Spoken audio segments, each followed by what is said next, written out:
അസ്സലാമു അലൈക്കും വറഹ്മത്തുള്ളാഹി. അൽഹംദുലില്ലാഹി റബ്ബിൽ ആലമീൻ. വസ്സലാത്തു വസ്സലാമു അലാ അഷ്റഫിൽ മുർസലീൻ വഅലാ ആലിഹി വസഹ്ബിഹി വസല്ലം. അക്രിം ജാറക വലൗ കാന കാഫിറ. നിന്റെ അയൽവാസി കാഫിറാണെങ്കിൽ പോലും അവനെ ബഹുമാനിക്കണമെന്നാണ് വിശുദ്ധമായ ഇസ്ലാം പഠിപ്പിക്കുന്നത്. അയൽവാസി പട്ടിണിയാണ് എന്ന് അറിഞ്ഞുകൊണ്ട് വയറു നിറയ്ക്കുന്നവൻ വലൈസ മിന്ന, അവൻ എന്നിൽപ്പെട്ടവനല്ല എന്നാണ് സയ്യിദുനാ റസൂൽ കരീം സ്വല്ലല്ലാഹു അലൈഹി വസല്ലം തങ്ങൾ പറഞ്ഞിട്ടുണ്ട്. അയൽവാസിയുണ്ട്, അവനെ പരിഗണിച്ചുകൊണ്ട് നിന്റെ കറിയിൽ അതിൽ കുറച്ച് വെള്ളമെങ്കിലും ചേർത്ത് അവനെ പരിഗണിക്കണമെന്നാണ് വിശുദ്ധ ഇസ്ലാം പഠിപ്പിക്കുന്നത്. അങ്ങനെ വിശുദ്ധ ഇസ്ലാം തീവ്രവാദത്തിൻ്റെയോ ഭീകരവാദത്തിൻ്റെയോ മതം അല്ല. വിശുദ്ധ ഇസ്ലാമിൻ്റെ ആശയങ്ങളെ നാം പിൻപറ്റുവാൻ ശ്രമിക്കുക.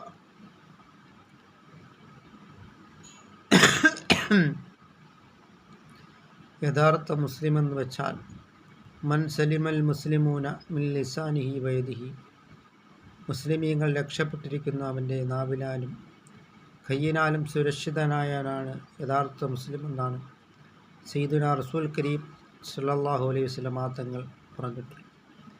അങ്ങനെ നാം ചെയ്തു കഴിഞ്ഞാൽ ആരെയാണോ നാം നമ്മുടെ നാവ് കൊണ്ടോ കൈ കൊണ്ടോ ഉപദ്രവിച്ചാൽ